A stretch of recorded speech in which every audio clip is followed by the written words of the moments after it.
안녕하세요, 여러분. 오늘 밤 우리는 한 사람의 깊은 외로움과 천천히 찾아온 회복에 대한 이야기를 함께 나눕니다. 어쩌면 여러분도 비슷한 생각을 한 적이 있을지 모르겠습니다. 나는 이제 늙었구나. 몸도 마음도 점점 말라가고 있구나 하고요. 저는 허리가 아파서 이불 속에서 나오는 게 두려웠던 사람입니다. 누워있는 시간이 점점 길어지면서 스스로가 무기력하게 느껴졌고 어느 순간부터는 전화기만 바라보며 하루를 보냈습니다. 자식들이 전화 한 통 걸어주길 기다리면서요. 당신은 아마 살아남지 못할 수도 있어요. 이 말이 무섭게 들리시나요? 하지만 가만히 있는다면 그건 사실입니다. 움직이지 않으면, 말하지 않으면, 변화하지 않으면 우리는 조용히 사라집니다. 그러니 자리를 잡기 전에 제가 하는 콘텐츠가 정말 마음에 드신다면 좋아요와 구독을 눌러주세요. 지금 여러분이 있는 지역과 이 영상을 보고 있는 현재 시각도 댓글로 남겨주세요. 작은 인사라도 서로에게 큰 위로가 될 수 있으니까요. 이제 불을 끄고 선풍기를 틀어 은은한 소리를 배경에 두고 오늘 밤의 여정을 함께 시작해봅시다. 하루 중 가장 무서운 시간은 아침이었습니다. 눈을 떴는데도 움직일 수가 없었어요. 허리가 뻣뻣하고 욱신거려서 이불 속이 마치 감옥처럼 느껴졌습니다. 병원에 가면 약을 더 줄 뿐 딱히 나아질 방법은 없다고들 했고요. 집에 가만히 있으라는 말이 제일 무서웠어요. 점점 자식들한테 짐이 되는 느낌이었거든요. 그러던 어느 날 며느리가 조심스럽게 말을 꺼냈습니다. 아버님, 요즘 허리가 많이 안 좋으신 것 같아서요. 요양원 같은 것도 한번 생각해 보시면 어떨까요? 그 말이 섭섭했어요. 정말요. 서운하기도 하고요. 물론 그 친구가 나쁜 마음으로 한 말은 아닌 거 알지만 마치 제가 더는 집에서 함께 지낼 수 없는 존재가 된 것처럼 느껴졌습니다. 그날 밤 참 많이 울었어요. 혼자 속으로요. 전기장판에 등을 대고 조용한 방 안에서 눈물을 참으며 마음속으로 자꾸만 묻고 또 물었습니다. 이렇게 사는 게 맞는 걸까? 나는 이제 누구에게도 필요 없는 사람인가? 이런 시기에 우연히 병원에서 만난 물리치료 선생님이 그러시더라고요. 김어르신, 많이 움직이셔야 해요. 안 움직이시면 허리는 더 굳습니다. 처음엔 그 말이 참 못 믿어웠어요. 겨우 움직이는데 어떻게 더 움직이라는 건가 싶었죠.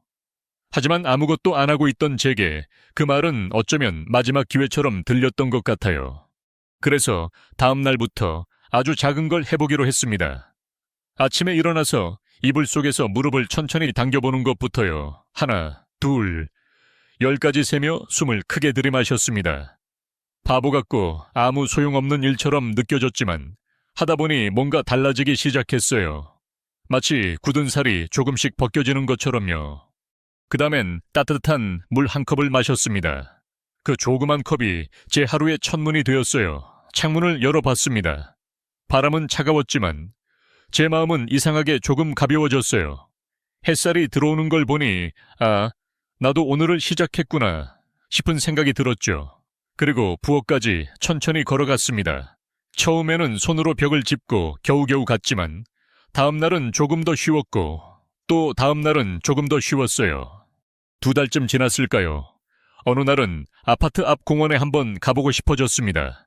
지팡이를 짚고 아주 천천히 걸었습니다. 바람 소리가 참 좋더라고요. 그 공원에서 저처럼 천천히 걷는 분들을 몇 분 봤습니다. 그날 이후 저는 매일 그곳에 나가기로 마음먹었습니다. 걷다가 한 할머니와 인사를 나누게 되었어요. 어르신, 자주 나오세요.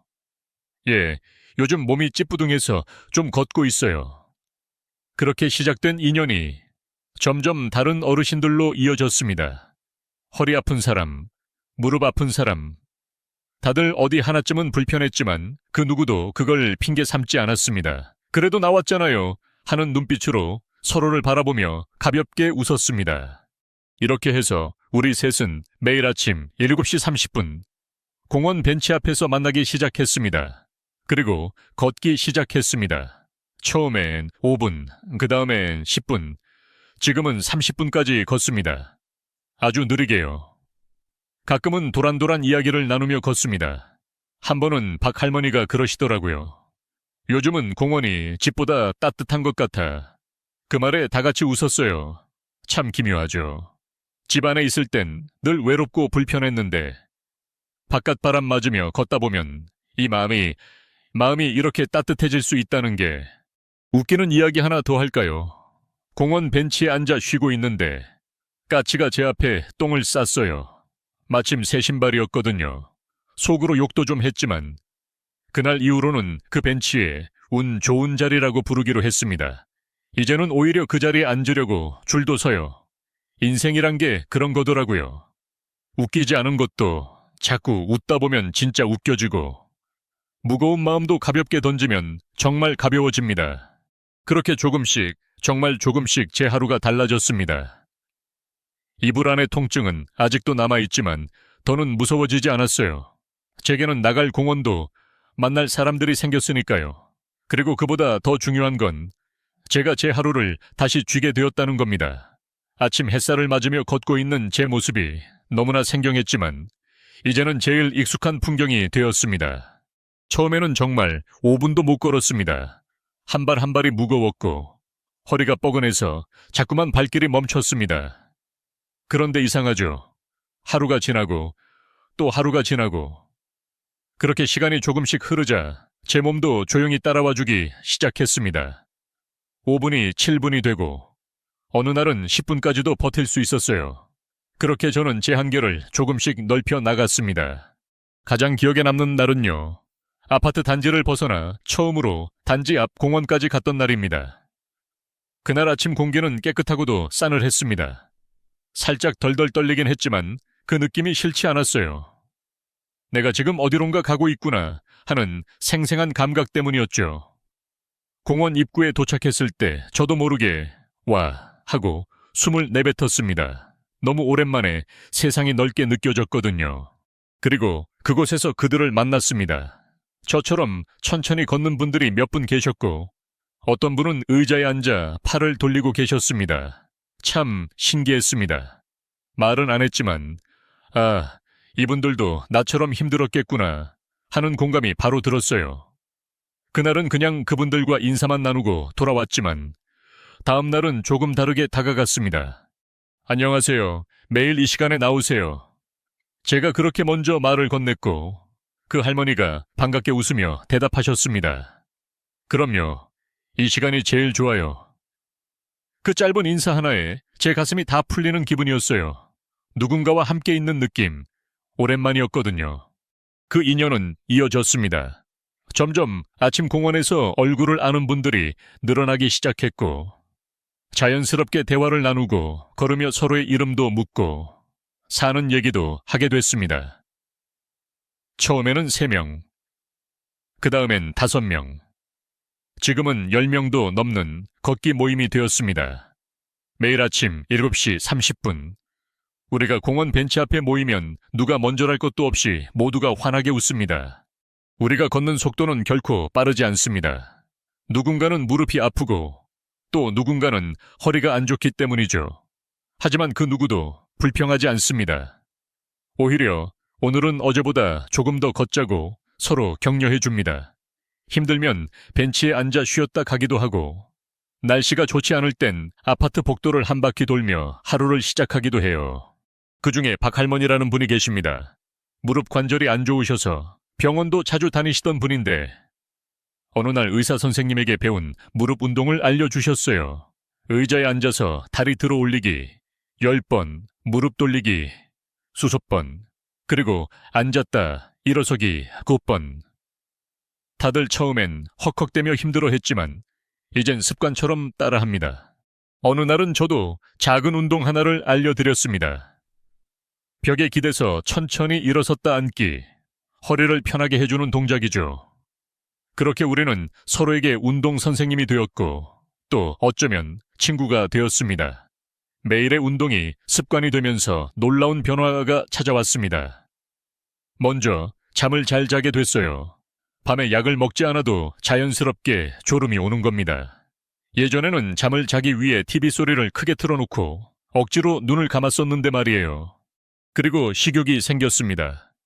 아침에 일어나 죽을 끓여 먹고 점심엔 시장에서 사온 반찬으로 밥 한 공기 뚝딱 해치웁니다. 저녁엔 된장찌개 한 그릇에 두부 몇 조각이면 충분히 든든하죠. 식사를 혼자 하는 게 외롭다고 생각했던 시절도 있었는데 이제는 라디오를 틀어놓고 창밖을 바라보며 천천히 밥을 먹는 시간이 제게 가장 중요한 시간이 되었어요. 웃긴 이야기도 있죠. 한 번은 이웃 할머니가 무말랭이를 너무 많이 무치셨다며 저에게 반찬을 나눠주셨어요. 저도 냉장고에 있던 멸치볶음을 건넸죠. 그렇게 반찬을 나누는 일이 일상이 되었습니다. 때로는 집에서 김치도 조금씩 담가서 나눠 먹고요.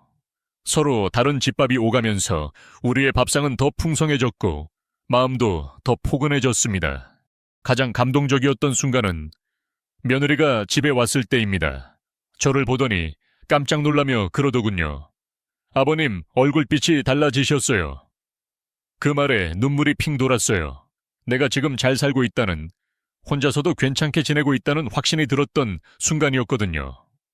오히려 그날 제가 며느리에게 된장찌개 끓이는 법을 가르쳐 주었습니다. 이건 박 할머니 방식인데 맛이 정말 좋아. 그렇게 자식에게도 무언가를 나눠줄 수 있다는 게 얼마나 큰 자존감이 되는지 모릅니다. 사실 전에는 하루 종일 자식들 전화를 기다렸어요. 왜 연락 안 하지? 혹시 무슨 일 있나? 불안하기도 했고요. 그런데 요즘은 오히려 자식들이 더 자주 전화합니다. 아버지, 요즘은 뭐 하세요? 저는 대답하죠. 오늘은 공원에서 김 할아버지랑 걷다가 파스 붙이는 요령도 배웠다. 자식들도 놀라며 웃어요. 아버지, 재미있게 사시나 봐요. 그럴 때마다 저는 한 번 더 확신합니다. 나는 지금 이대로 잘 살고 있다고. 자식과의 통화가 달라진 건 정말 큽니다.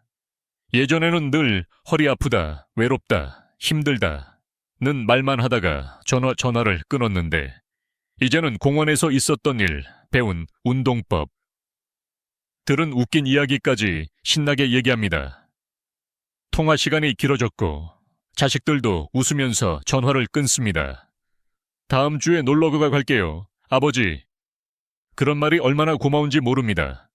이렇게 매일매일 아침 산책이 가져다준 변화는 단순한 몸의 회복이 아닙니다.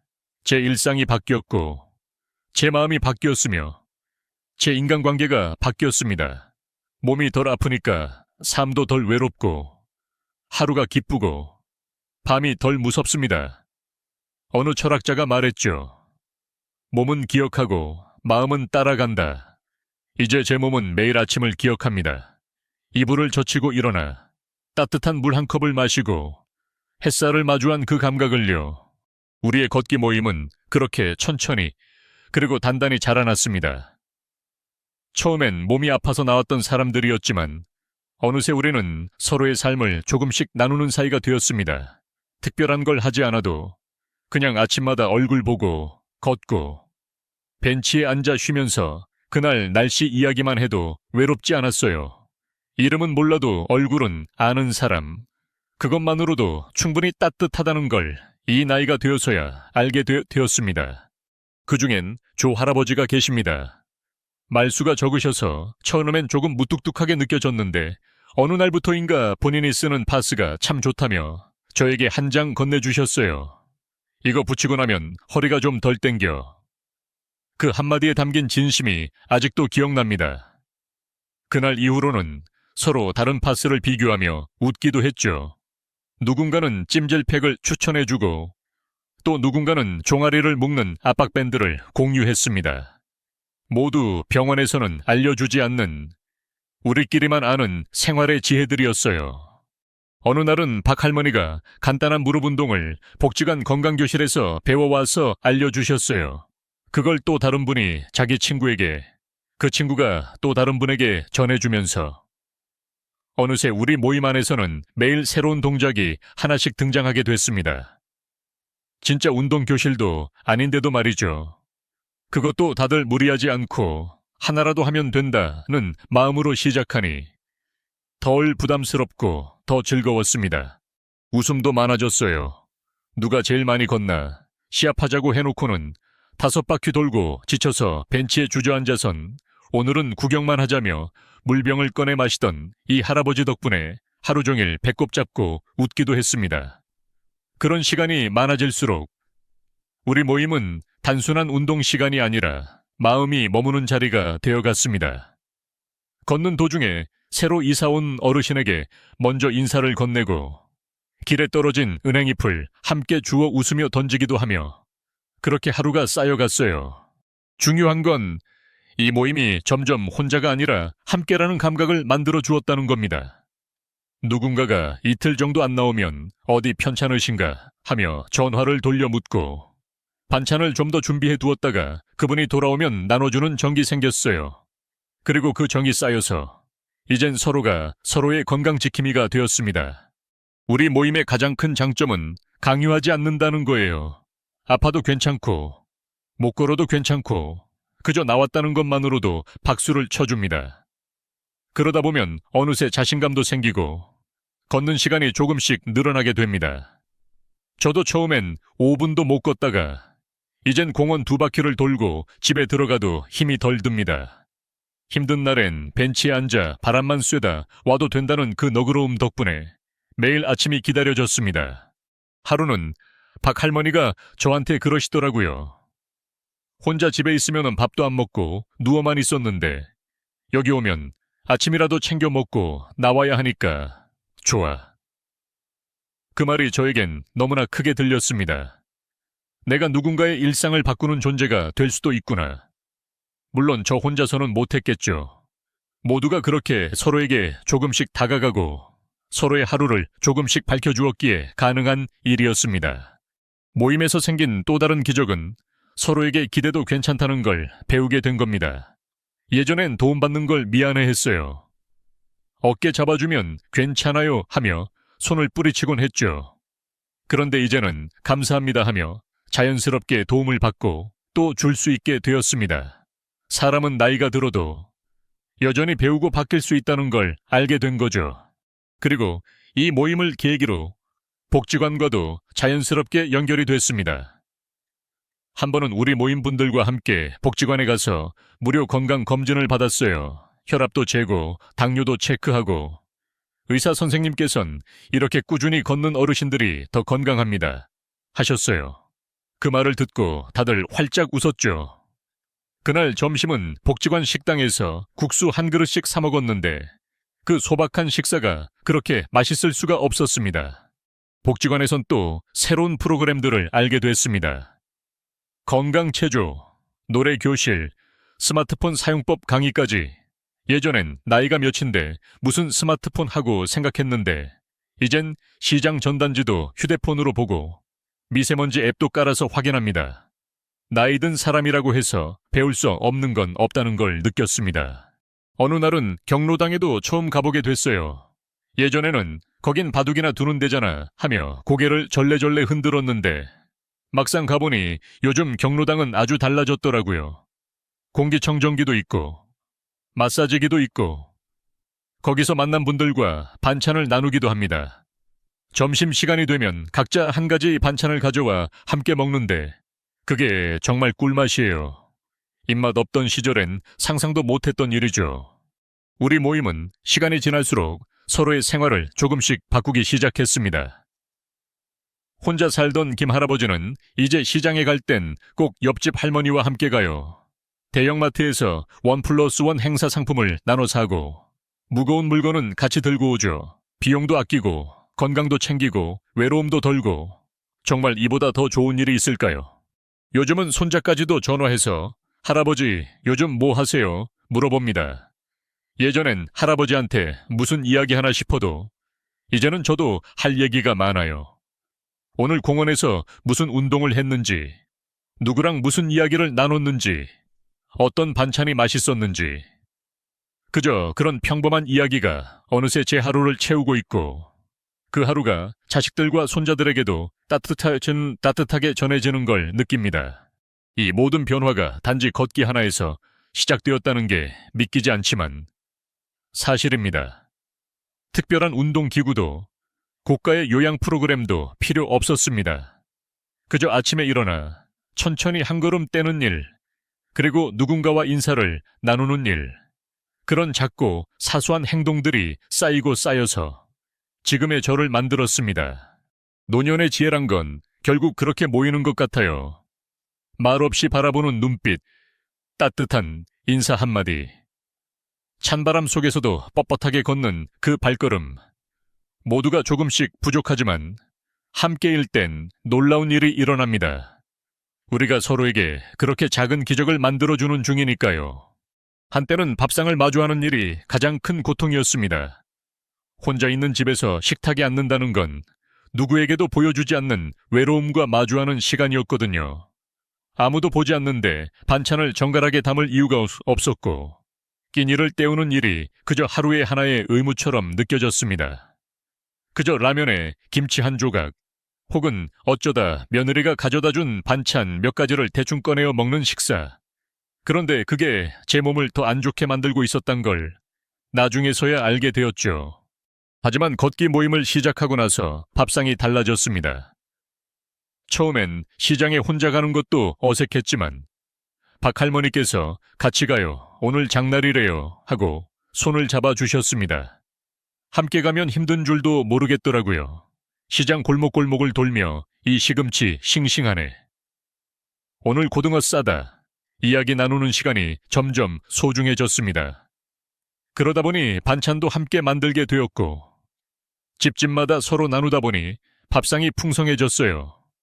예전엔 김치도 사 먹었지만 요즘은 할머니들과 조금씩 함께 담그기도 합니다. 각자의 레시피가 섞인 김치는 참 재미있고 무엇보다 맛도 좋습니다.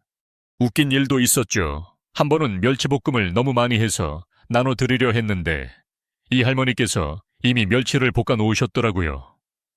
둘이 서로 멸치를 교환하면서 얼마나 웃었는지 모릅니다. 이건 내 멸치, 이건 당신 멸치, 그런데 누가 더 잘 볶았나 보자고요. 그렇게 서로의 솜씨를 비교하며 즐거워한 그날, 밥을 2공기나 먹었어요. 식사 시간이 정해진 것도 이때부터입니다.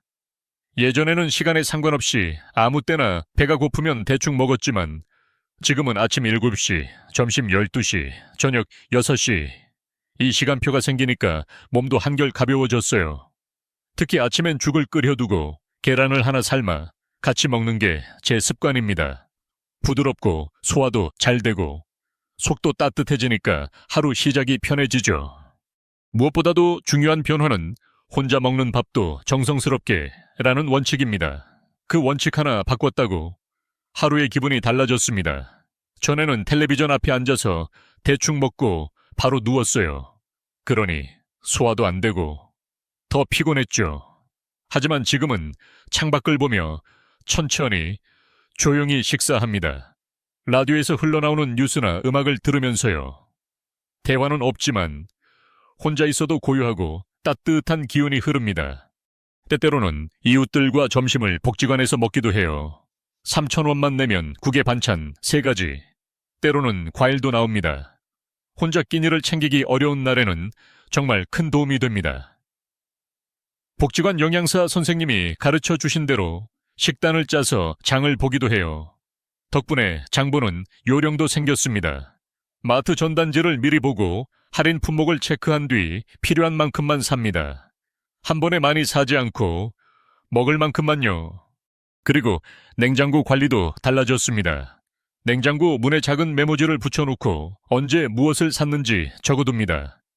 두부 7월 14일, 호박 7월 17일, 이렇게 적어두면 음식이 상하기 전에 쓰게 되고 쓰레기도 줄고 무엇보다 낭비가 없어졌어요. 이 조그만 습관 하나로 저는 한 달에 식비를 3만 원이나 절약했습니다. 이런 변화들이 하나둘 모이자 자연스럽게 몸도 건강해지기 시작했습니다. 예전엔 변비가 심해서 약을 자주 먹었는데 요즘은 식이섬유가 풍부한 채소 반찬을 매일 먹으니까 그런 고민이 없어졌어요. 수면도 훨씬 좋아졌습니다. 전엔 야식으로 라면이나 과자를 먹다 속이 불편해서 잠을 못 잤는데 이제는 저녁을 가볍게 먹고 식후 15분 정도 창문을 열어두고 앉아 있다가 천천히 방을 정리합니다. 그러면 자연스럽게 졸음이 와요. 저녁 식사 후에 일기를 쓰는 습관도 생겼습니다. 글씨가 예쁘진 않지만 오늘 뭘 먹었고, 누구를 만났고, 어떤 이야기를 나눴는지 조용히 정리하는 시간이 생겼습니다.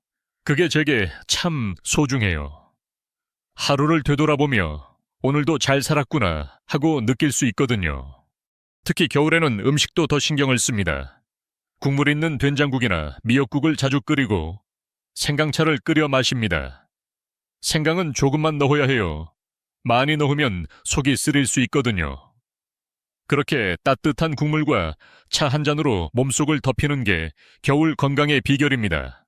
물론 혼자 있으면 대충 먹기 쉬운데 이제는 그럴 수 없어요. 나를 위한 식사이기도 하지만 내일 아침 걷기 모임에서 오늘 뭐 드셨어요? 묻는 이웃이 있으니까요. 웃긴 이야기 하나 더 할까요? 한 번은 반찬 나눠 먹기로 한 날, 이 할머니께서 반찬통 뚜껑을 깜빡하고 안 닫고 오셔서 시장에서 국물 다 쏟으신 거예요.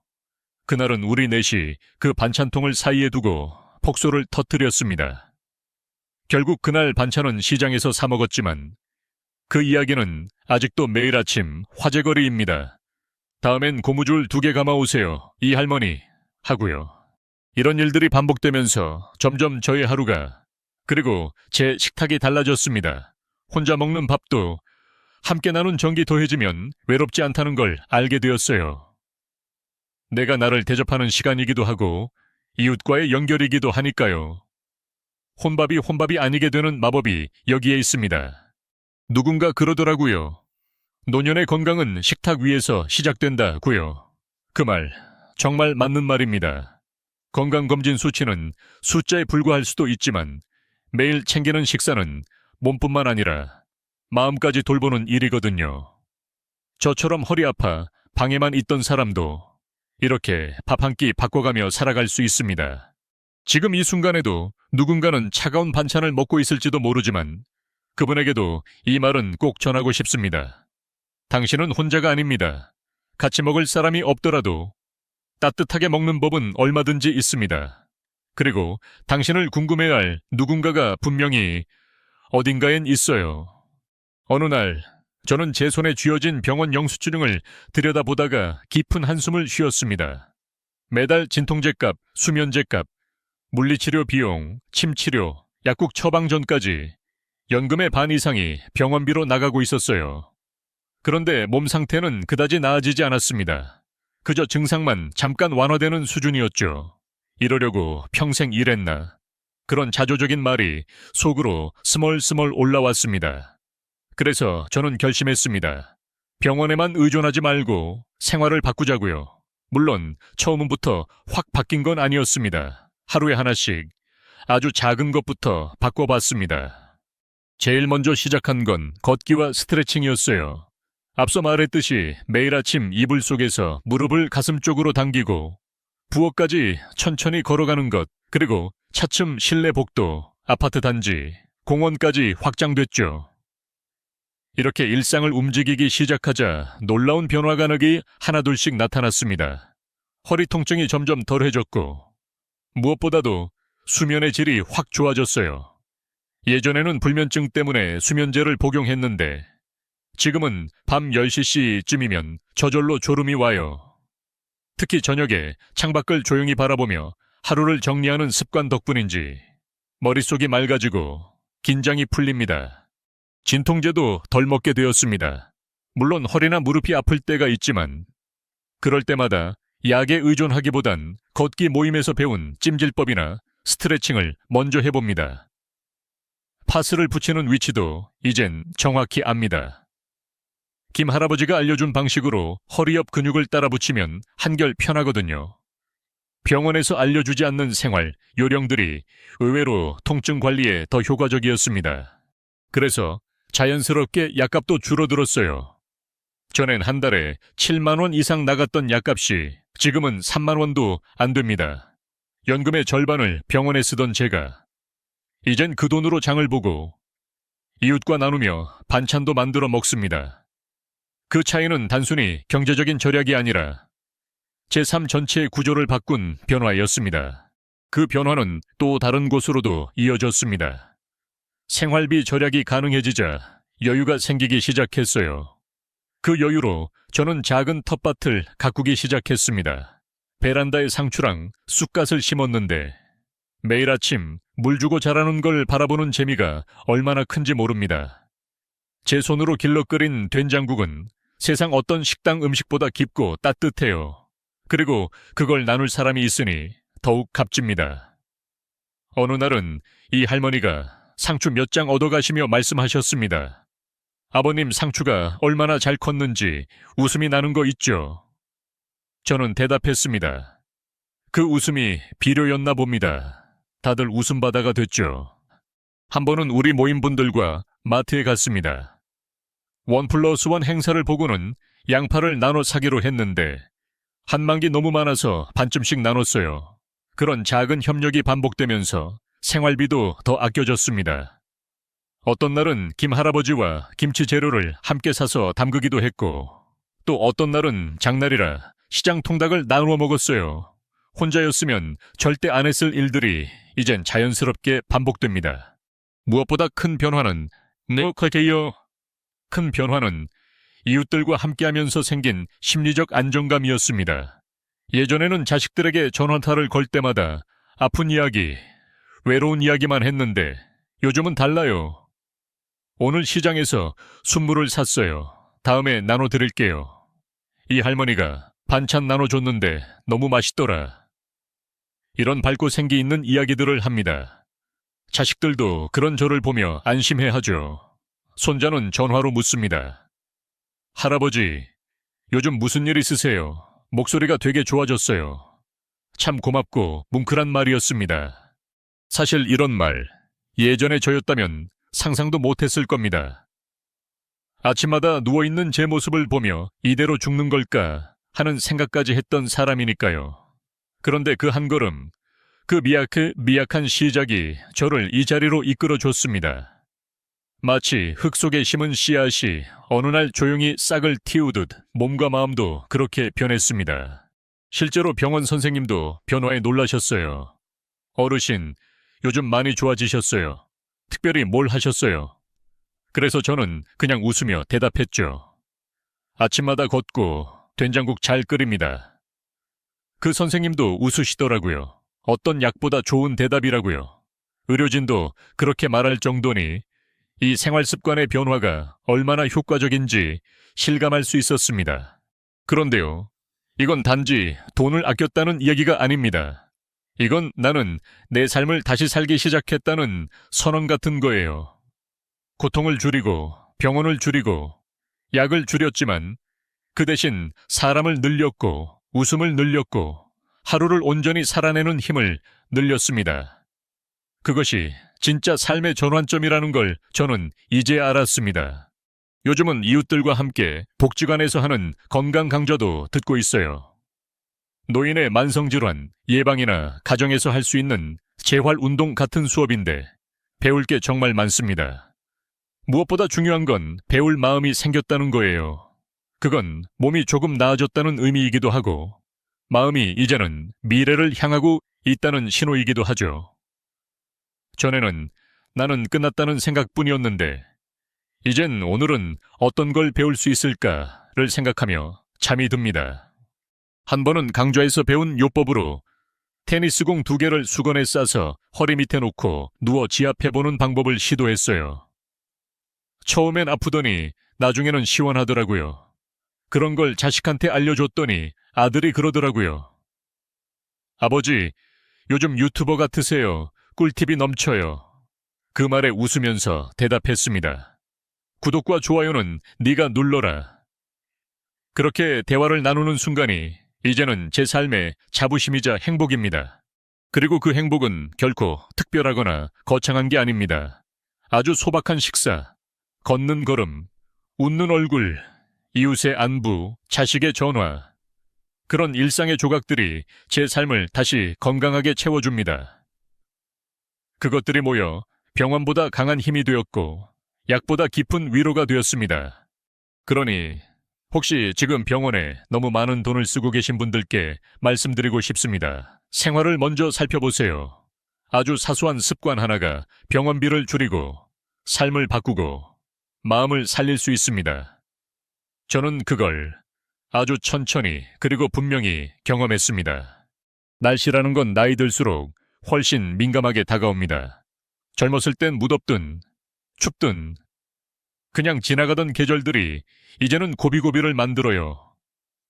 특히 저는 허리와 무릎이 안 좋다 보니 기온 차이, 습도, 공기질 같은 것들이 그날의 컨디션을 완전히 좌우합니다. 그래서 계절마다 나름의 생존 전략이 생겼습니다. 그걸 저는 계절별 건강 비책이라고 불러요. 별건 없지만 저만의 노하우죠. 봄이 되면 제일 먼저 하는 건 마스크를 꺼내는 겁니다. 황사와 미세먼지가 극성이라 이 시기엔 절대 맨 얼굴로 밖에 안 나갑니다. 복지관에서 배운 대로 식약처 인증 마스크를 구비해두고 아침마다 공기질 앱을 확인합니다. 신문도 보고 라디오도 듣고 그날 미세먼지가 나쁨일 땐 창문을 닫아두고 공기청정기 대신 물걸레를 듭니다. 바닥과 테이블을 물걸레로 닦으면 공기 중 먼지가 가라앉고 훨씬 숨쉬기가 좋아져요. 그리고 봄 산책은 9시쯤 나갑니다. 이른 아침은 공기가 차고 먼지가 많거든요. 약간 늦게 햇살이 부드럽게 들어올 때 나가는 게 기관지에도 좋고 기분도 상쾌해요. 어르신들 사이에선 19시의 햇살이 최고의 보약이라는 말도 돌죠. 진짜예요. 특히 벚꽃이 피는 시기가 되면 우리 모임은 사진도 찍고 휴대폰 배경도 바꾸고 그러면서 봄을 즐깁니다. 여름은 말 그대로 생존의 계절입니다. 더위는 곧 체력과 직결되거든요. 예전엔 에어컨을 사치라 여겨 무조건 선풍기로 버텼는데 복지사 선생님이 단호하게 그러셨어요. 에어컨은 생존 도구입니다. 그 말을 듣고 결국 중고 에어컨 하나 드렸습니다. 사용법도 요령이 있어요. 실내 온도는 26도. 1시간 틀고 30분 쉬고 그리고 환기는 반드시 하루 2번 합니다. 너무 차가운 공기는 관절에도 좋지 않으니까. 항상 내복을 겹겹이 입지 않고 땀은 마른 수건으로 닦아줍니다. 물을 마시는 방식도 바꿨습니다. 예전엔 목마를 때 벌컥 마셨는데 지금은 1시간에 한 컵 미지근한 물로 조금씩 마셔요. 그렇게 해야 탈수도 막고 화장실도 덜 갑니다. 여름철 장보기는 이른 새벽이나 해지고 난 저녁에 해요. 한낮에 나가면 일사병 위험이 있거든요. 모자는 기본이고 손에는 부채, 목에는 얇은 수건 꼭 챙깁니다. 양산도 사용하고요. 여름엔 진짜 이 정도는 기본이에요. 특히 여름 저녁 식사는 가볍게 합니다. 콩국수, 오이냉국, 가지볶음 같은 시원한 반찬 위주로 먹고 잠자기 전에는 미지근한 물로 발을 씻어요. 그러면 천이 낮아져서 훨씬 편하게 잠들 수 있습니다. 그리고 꼭 선풍기는 회전 모드로 절대 얼굴에 직접 안 닿게 해요. 밤새 틀어놓지 않고 타이머도 활용합니다. 이건 정말 중요해요. 어느 해 여름 친구분이 밤새 선풍기 켜고 주무시다 탈진하신 걸 보고 깜짝 놀랐거든요. 가을은 의외로 방심하기 쉬운 계절입니다. 선선한 바람이 좋다 보니 산책을 오래 하게 되는데 아침 저녁 일교차가 커서 금세 감기에 걸려요. 그래서 저는 아침엔 반드시 양말 2켤레를 신고 나갑니다. 낮에는 얇은 걸로, 저녁엔 도톰한 양말로 바꿔 신어요. 발이 따뜻해야 온몸이 따뜻하다는 걸 실감한 건 가을이었습니다. 환절기만 되면 무릎이 시큰거리던 게 이렇게 조심하고 나니 한결 괜찮아졌어요. 그리고 가을에는 집 창문 여닫는 시간도 정해놨어요. 아침 8시에 살짝 열고 바람이 세질 때는 닫고 오후 3시쯤 다시 환기. 너무 오래 열어두면 실내 온도가 떨어지고 냉기 때문에 관절이 다시 아파집니다. 복지관 선생님이 그러시더라고요. 가을의 찬바람은 칼바람이에요. 그 말이 맞아요. 산책도 오전 10시에서 11시 사이 해가 가장 부드러운 시간대에 합니다.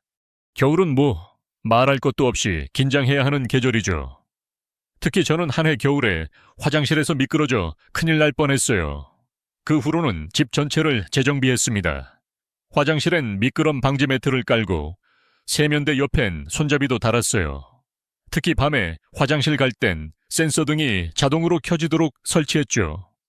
이런 작은 안전장치들이 삶의 질을 완전히 바꿔줍니다.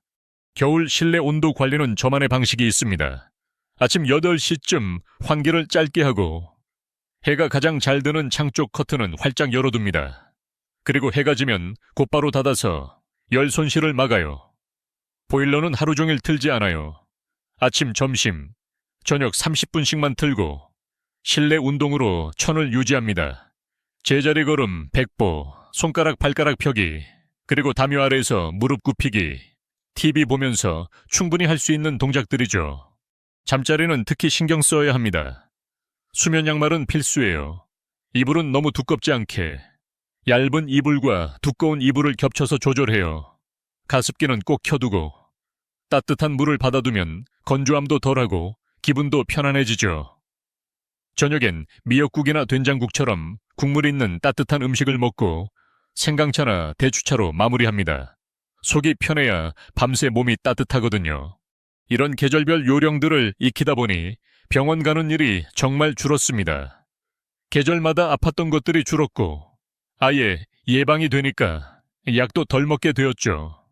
복지관 건강강좌에서 배운 팁들과 우리 걷기 모임에서 서로 공유한 생활 지식이 큰 도움이 됐어요. 특히 할머니들이 알려주는 옛날 방식, 예컨대 무릎에 따뜻한 감이풀 얻는 법 같은 것들. 젊은 사람들은 비웃을지 몰라도 효과 있습니다. 저는 요즘 그걸 현장 맞춤 한방요법이라고 불러요. 이렇게 계절마다 나만의 리듬을 찾다 보니 사계절이 무섭지 않습니다. 아니, 오히려 반갑습니다. 이제는 계절이 바뀔 때마다 이번엔 뭘 준비하지 하며 기대하게 됩니다. 사람은 준비가 되어 있으면 두렵지 않잖아요. 봄에는 햇살을 즐기고, 여름에는 물을 즐기고, 가을에는 바람을 즐기고, 겨울에는 국물의 따뜻함을 즐깁니다. 계절이 저를 괴롭히던 존재에서 함께 살아가는 친구가 된 셈이죠. 그러니까 지금 혹시 무릎이 아프고 허리가 뻐근하다고 해도 너무 낙심하지 마세요. 날씨는 늘 바뀌지만 우리가 할 수 있는 것도 많습니다. 저처럼 조금씩 배워가며 나만의 계절 비책을 만들어 보세요. 그게 결국 당신을 아끼는 최고의 방법입니다. 예전에는 집이 가장 안전한 곳이라고 생각했습니다. 그런데 어느 날 새벽에 화장실에 가다 미끄러져 넘어질 뻔했을 때 알게 되었어요. 집도 위험할 수 있다는 걸. 특히 혼자 사는 사람에게는 사소한 실수 하나가 병원행으로 이어질 수 있죠. 그래서 저는 그날 이후로 집 안 구석구석을 점검하기 시작했습니다. 요양원 이야기를 꺼낸 며느리의 말이 마음에 걸리기도 했고, 무엇보다 내가 내 발로 움직일 수 있을 때까지는 안전하게 살고 싶다는 생각이 들었거든요. 제일 먼저 바꾼 건 화장실입니다. 물이 튀어 축축한 바닥은 미끄러짐 사고의 주범이잖아요. 그래서 미끄럼 방지 매트를 깔았고, 세면대 옆과 병이 옆에 손잡이를 달았습니다. 일어서거나 앉을 때 허리에 부담을 덜어주는데 큰 도움이 되었어요. 특히 밤에는 조명이 어두워서 더 위험한데, 센서 등을 달아놓으니 움직이기만 해도 불이 들어와서 정말 편해요. 전선은 모두 벽 쪽으로 정리했고, 샴푸 같은 욕실용품도 손 닿기 쉬운 곳에 배치했어요. 넘어져서 누군가 오기까지 몇 시간을 기다리는 일을 생각하면 정말 끔찍하죠. 현관도 손봤습니다. 전에는 신발장이 높아서 자주 신는 신발을 꺼낼 때마다 발끝으로 까치발을 들어야 했어요. 그래서 신발장을 낮추고 자주 신는 신발은 바닥 쪽에 두었습니다. 우산고지도 옮겼고, 문 앞에 있는 작은 매트는 고무 바닥으로 교체했어요. 작은 변화지만 매일매일이 훨씬 편안하고 안전해졌습니다. 계단을 오르내릴 땐 늘 난간을 잡고 절대로 서두르지 않아요. 누군가 기다리고 있더라도 내 시간대로 걷는다는 신념으로 움직입니다. 방 안에서는 전기장판을 조심해서 사용하고 있습니다. 온도 조절계는 침대 머리맡 가까이에 두었고, 타이머를 설정해 밤새 뜨겁게 하지 않도록 했어요. 전엔 한번 너무 덥게 틀어놓은 전기장판 때문에 허리를 댄 적도 있거든요. 그런 기억은 오래 갑니다. 그리고 전선은 바닥에 널브러져 있지 않도록 정리했습니다. 발에 걸려 넘어질 수 있거든요. 옆집 아주머니는 고양이 키우시는데 고양이 발에 걸려 전선이 빠진 적도 있다고 하셨어요. 생각보다 위험이 도사리는 곳은 가까운 곳입니다.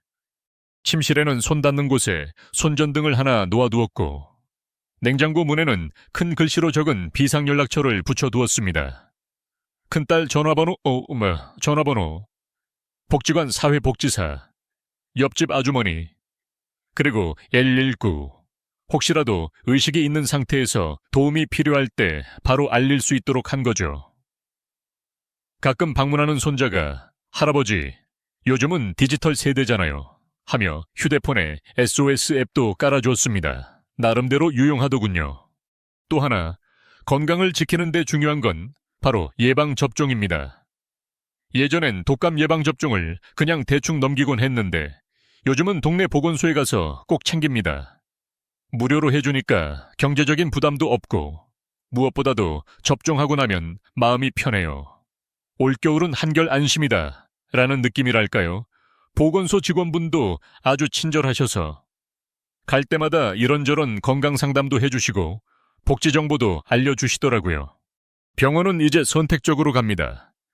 예전에는 몸 조금만 안 좋아도 무조건 병원을 찾았지만 이제는 먼저 스스로 관리하고 그래도 안 되면 병원을 찾습니다. 그 순서가 정말 중요하더라고요. 아무리 병원이 잘 되어 있어도 생활 습관 하나 고치는 게 약보다 낫습니다. 약사님이 그러셨어요. 중복된 약 먹으면 오히려 해가 됩니다. 그래서 저는 병원 갈 때마다 지금 먹고 있는 약을 메모해 갑니다. 그래야 의사 선생님도 정확한 처방을 해주시니까요. 병원 선택도 달라졌습니다. 꼭 큰 병원을 고집하지 않아요. 집 근처에 친절한 동네 의원이 훨씬 나에게 맞을 때가 많더라고요. 대기 시간도 짧고 무엇보다 의사 선생님이 제 생활을 이해해 주시는 느낌이 들어서 좋습니다. 한 번은 큰 병원에서 허리 수술을 고려해보자고 하셨는데 동네 병원에선 일단 생활 습관을 바꿔보자고 하셨어요. 그리고 지금처럼 살아온 이 생활 덕분에 수술 없이 버티고 있잖아요. 동사무소에도 종종 들릅니다.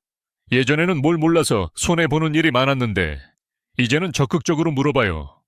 의료급여 제도라든가 노인 일자리 같은 것들도 알려달라고 하고요.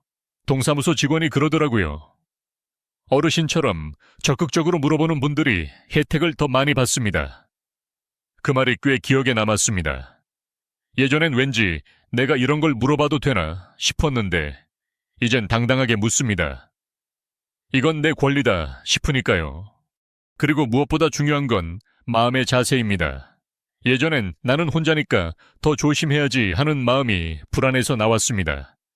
그런데 지금은 나는 준비되어 있으니까 괜찮아 라는 마음으로 바뀌었어요. 그 차이가 큽니다.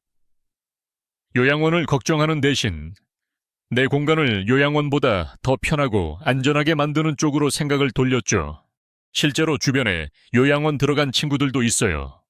물론 그곳이 필요할 땐 있어야죠. 하지만 아직은 내가 할 수 있는 게 많다는 확신이 생겼어요. 그렇게 스스로를 믿게 된 것도 이 작은 변화들 덕분입니다. 화장실 손잡이 하나, 복도 조명 하나, 매일 아침 걷는 그 5걸음이 결국 저를 지켜주는 셈이니까요. 최근엔 걷기 모임 친구들과 안전 캠페인도 했어요. 복지관에서 받은 가정 내 낙상 예방 리플렛을 나눠주고 서로 집안에 손잡이 달았는지 전선 정리는 했는지 점검했죠. 김할머니 댁에는 저랑 박할아버지가 직접 손잡이 달아드리기도 했습니다. 그날 김할머니가 눈시울을 붉히며 그러셨어요. 이 나이에 이렇게 누군가에게 도움을 받는 게 참 따뜻하네요. 그 말에 모두가 고개를 끄덕였죠. 그렇습니다. 나이가 들수록 준비는 더 철저해야 하고 몸을 아끼는 것도 중요하지만 마음을 단단히 다지는 게 제일 중요합니다.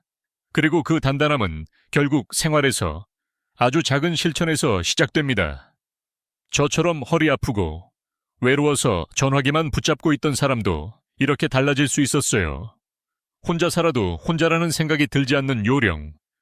그건 바로 안전하고 자립적인 일상입니다.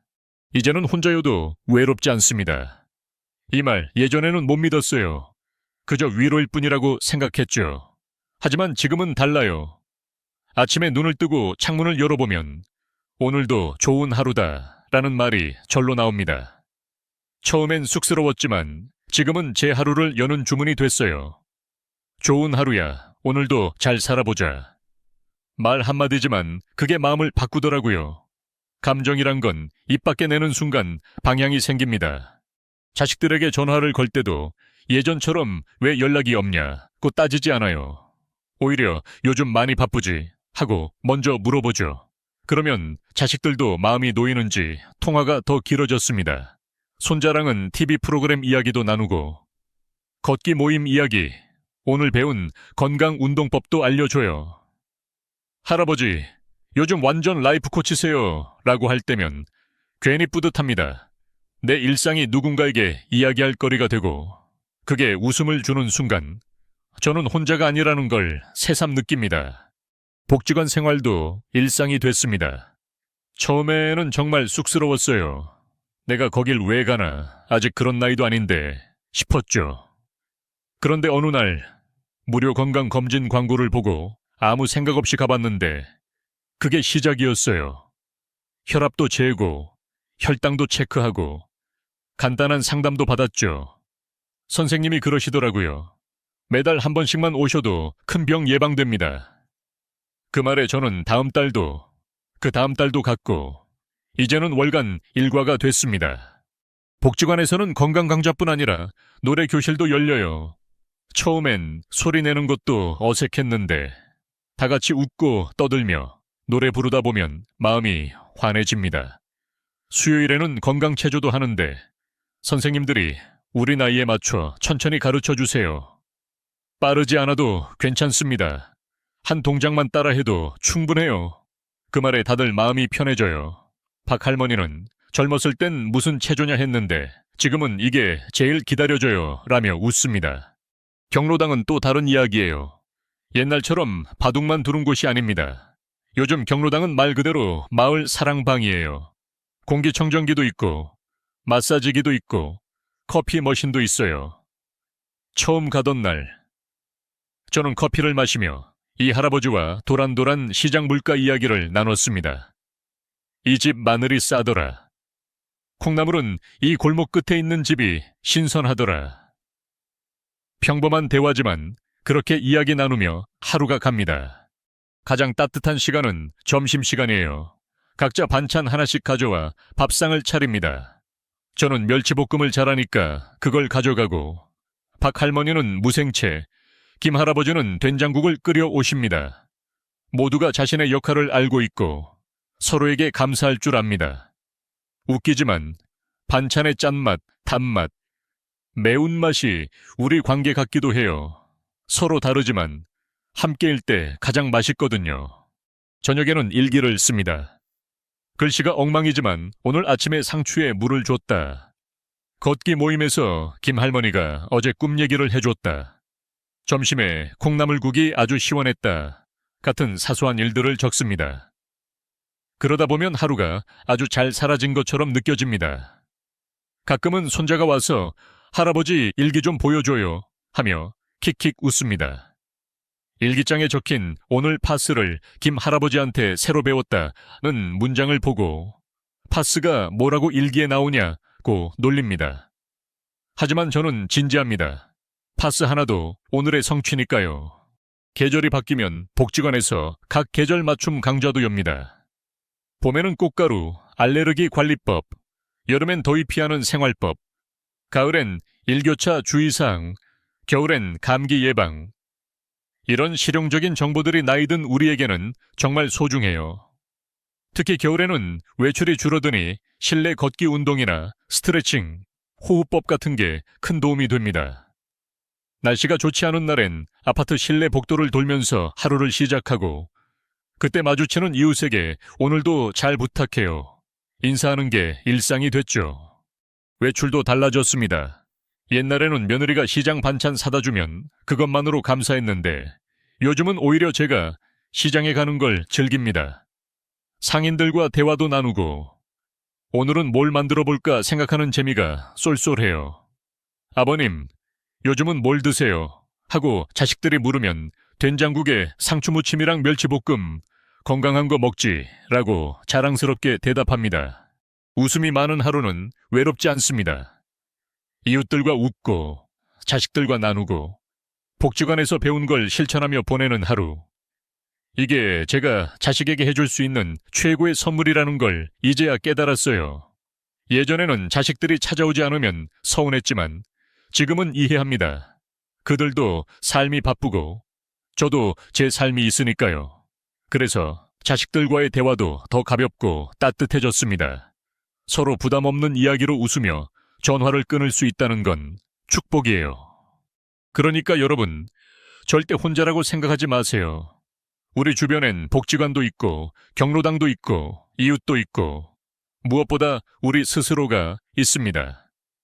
아침에 창문 열고 좋은 하루야, 좋은 하루야 한마디 하는 것부터가 시작입니다.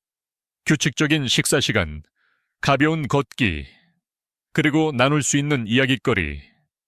그것들이 쌓이면 외로움은 물러나고 활기가 찾아옵니다. 요즘은 사람들이 그러죠. 어르신, 얼굴이 참 좋아지셨어요. 그 말이 듣고 싶어 매일 아침을 준비합니다. 집은 여전히 조용하지만 제 마음속엔 매일 아침 걷기 모임의 수다가 울리고 복지관의 체조 음악이 흐르고 일기장의 글씨들이 속삭입니다. 나 혼자가 아니라는 확신, 그게 저를 오늘도 움직이게 만듭니다. 나이가 들면 제일 두려운 병이 뭔지 아세요? 저는 허리도 무릎도 다 아파봤지만 그래도 제일 무서운 건 치매였습니다. 몸이 아픈 건 참고 살 수 있지만 마음이 무너지면 그건 진짜 끝이니까요. 어느 날은 냉장고 문을 열고 내가 뭘 꺼내려 했는지 잊은 적이 있었어요. 내가 치매인가?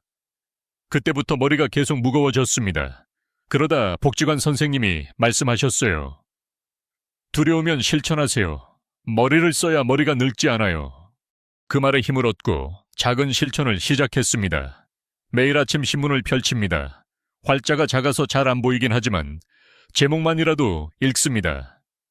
국회 소식이든 날씨 정보든 문장을 읽고 머릿속에서 그림을 그리는 그 연습이 참 좋더라고요. 그리고 기사를 본 뒤엔 그것에 대해 혼잣말로 생각을 정리합니다. 예를 들면 오늘 비가 온다네. 그러면 산책은 실내에서 해야겠다. 이런 식으로요.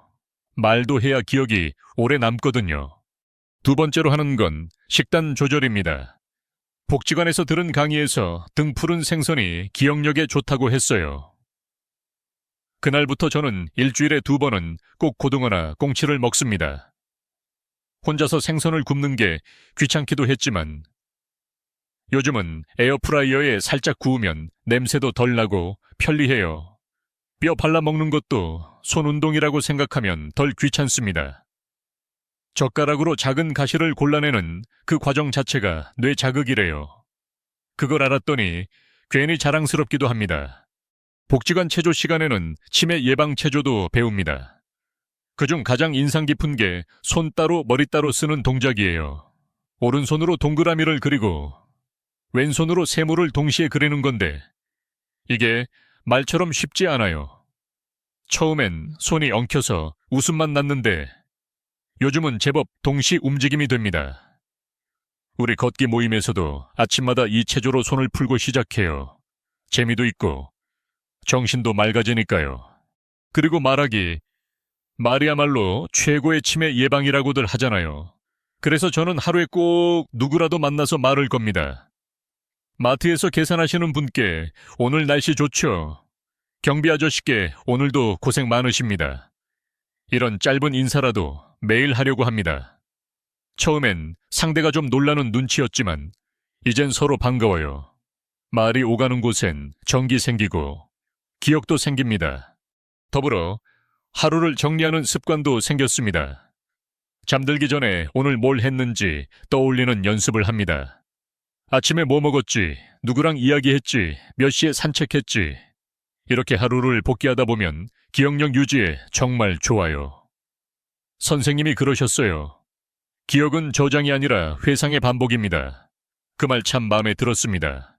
그래서 저는 요즘 제 기억을 매일 다시 꺼내들며 정리하는 겁니다.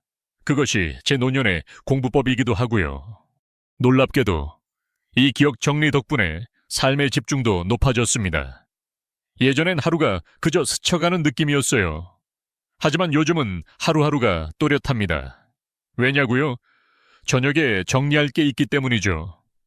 오늘 무슨 일이 있었는지 떠올려야 하니까 자연스럽게 그 순간에 집중하게 돼요. 누군가와 한 대화, 공원에서 본 강아지의 행동, 복지관에서 들은 강사의 말투, 이런 걸 더 잘 기억하고 더 많이 느끼게 됐습니다. 그리고 웃음이야말로 최고의 두뇌 자극입니다. 요즘 저희 걷기 모임의 유행어는 머리보다 이가 먼저 빠질까봐 겁난다예요. 한 분이 하신 농담인데 너무 웃겨서 다들 따라해요. 웃고 나면 혈류가 확 돌고 기분이 좋아지고 정신도 맑아지죠. 뇌가 기뻐할 수 있는 환경을 만들면 그게 곧 치매 예방이 아닐까요? 또한 감각 자극도 치매 예방에 좋대요. 그래서 저는 식사할 때 색깔을 신경 씁니다. 시금치 초록, 고추장 빨강, 두부 흰색, 김 검정. 식판이 알록달록할수록 기분도 좋아지고 감각도 예민해져요. 젊을 땐 몰랐지만 음식의 색깔이 이렇게 중요한 줄은 몰랐습니다. 시각과 미각이 동시에 자극되니까 뇌도 깨어나는 것 같아요. 집안에도 치매 예방 팁을 적용하고 있어요. 우선 메모지를 자주 사용합니다. 냉장고에 오늘 해야 할 일 붙여두고, 전화하기 옆에 약 먹는 시간 적어두고, 현관문 옆엔 지갑 챙기기라고 적어둡니다. 처음엔 내 스스로에게 실망하기도 했지만 이젠 이 메모들이 오히려 든든한 조력자예요. 기억하지 않아도 된다는 자유를 주니까요. 그리고 의미 있는 활동을 만들려고 노력합니다. 베란다에서 기르는 상추와 쑥갓이 그 대표적인 예입니다. 매일 아침 물을 주며 오늘은 얼마나 자랐을까 기대하는 그 마음, 그것도 기억력 유지에 좋은 감정이에요. 상추 한 장이든 쑥갓 한 줄기든 직접 기른 채소를 끓여 먹을 때의 뿌듯함은 이루 말할 수 없습니다. 이렇게 살아보니 치매에 대한 두려움이 사라지진 않았지만 덜해졌습니다. 저는 매일 제 스스로에게 말합니다. 오늘도 뇌를 잘 썼구나. 내일도 해보자. 그 작은 말이 큰 용기가 됩니다. 그리고 혹시 잊어버린다 해도 괜찮아요. 제가 오늘 얼마나 열심히 살아냈는지 제 일기장과 걷기 모임 친구들, 복지관의 선생님들이 기억해 줄 테니까요. 건강하게 사는 게 자식들에게 해줄 수 있는 최고의 선물이라는 말을 요즘 실감합니다. 예전에는 자식들이 나를 모시지 않을까, 혼자 늙어가는 건 아닐까 하는 걱정이 늘 가슴 한켠에 있었습니다. 하지만 이제는 다릅니다. 그 걱정이 조금씩 안심으로 바뀌었고 그 안심이 제 하루를 가볍게 만듭니다. 한 번은 아들이 전화해서 그러더라고요. 아버지, 요즘은 저보다 더 바쁘신 것 같아요. 그 말이 얼마나 반갑던지요. 예전에는 아버지 요새 어떠세요? 하면 대답할 게 없어서 괜히 아프다는 말만 꺼냈거든요. 지금은 오늘은 복지관 다녀왔고 저녁엔 걷기 모임에서 운동하고 왔다 하고 당당하게 말할 수 있어요. 요즘은 제 자신이 자식들에게 걱정의 대상이 아니라 응원의 대상이 된 것 같습니다. 손자도 자주 영상통화를 걸어와요. 할아버지 오늘 뭐 하셨어요? 하고요. 그럴 땐 저는 카메라를 돌려서 베란다에 자라는 상추를 보여줍니다. 얘 봐라, 오늘은 잎이 참 넓어졌지? 손자가 우와, 할아버지 정원사 되셨어요? 하면 저는 웃으며 대답하죠. 나도 아직 살아있거든. 사실 누가 알았겠어요. 그저 허리 아프다고 누워만 있던 제가 이렇게까지 활기차게 지낼 줄은요. 변화는 하루아침에 일어나지 않았어요. 하지만 그 시작은 정말 작았죠. 따뜻하면은 따뜻한 물 한 잔, 창문 열고 심호흡 5번, 부엌까지 걸어가는 것. 그 작은 시작이 이제는 이웃과 함께 걷는 모임이 되었고, 복지관 수업이 되었고, 건강한 밥상이 되었고, 치매 예방 체조가 되었어요. 그리고 무엇보다 자존감이 되었습니다. 나는 아직 괜찮다는 확신 말이죠.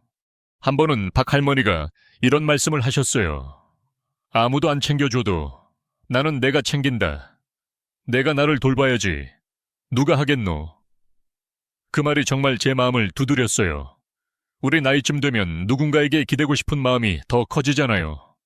그런데 그 기대가 없을 때 결국 남는 건 나 자신이더라고요. 그래서 저는 매일 제 자신에게 말을 겁니다. 괜찮아, 잘하고 있어. 오늘도 걷고 왔잖아. 약도 안 먹고 잤잖아. 그리고 요즘은 주변 이웃들에게도 그 말을 건넵니다. 오늘 기운 없으세요. 같이 걷죠. 내일 반찬 같이 하실래요? 그렇게 말을 건네는 나를 보면 가끔 놀랍니다. 예전에는 벽 보고 혼잣말만 하던 사람인데 말이에요. 지금은 복지관 강좌에서 배운 걸 나누고, 새로 배운 스트레칭을 알려주고, 이웃이 어떤 약을 복용 중인지도 살짝 알아두고 있습니다. 혹시라도 아플 때 바로 도와줄 수 있게요. 이웃 중 한 분은 걷기 모임을 시작한 지 3달 만에 체중이 줄고 혈압 수치도 안정됐다고 하셨어요. 그런 이야기를 들으면 마치 제가 건강 전도사가 된 기분이에요. 그러다 농담도 하죠. 내가 복지관에서 강좌 열까 봐요. 제목은 김 어르신의 집에서 하는 건강혁명. 다들 웃습니다. 그 웃음소리가 얼마나 소중한지 몰라요. 외로움을 밀어내는 건 TV 소리가 아니라 함께 나누는 웃음이라는 걸 이제는 압니다. 마지막으로 제가 꼭 나누고 싶은 이야기가 있어요. 요양원 이야기요. 아직도 가끔 며느리가 조심스레 그런 이야기를 합니다. 아버님, 혹시 힘드시면 그런 시설도 괜찮을 수 있어요. 그럴 때 저는 이렇게 대답합니다. 고맙다.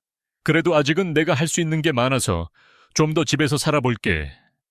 그 말에 며느리는 안도하고 저는 마음속으로 또 한 번 다짐합니다. 오늘 하루 더 잘 살아보자고요. 요양원이 두려운 건 공간의 문제라기보다 나는 더 이상 할 수 있는 게 없다는 느낌 때문입니다. 하지만 저는 지금도 할 수 있는 게 많습니다. 걷고, 요리하고, 글을 쓰고, 웃고, 나누고, 기억하고. 그러니 저는 아직 충분히 제 삶을 살아가고 있습니다. 그리고 그 삶은 제가 자식들에게 줄 수 있는 최고의 안심이자 선물입니다.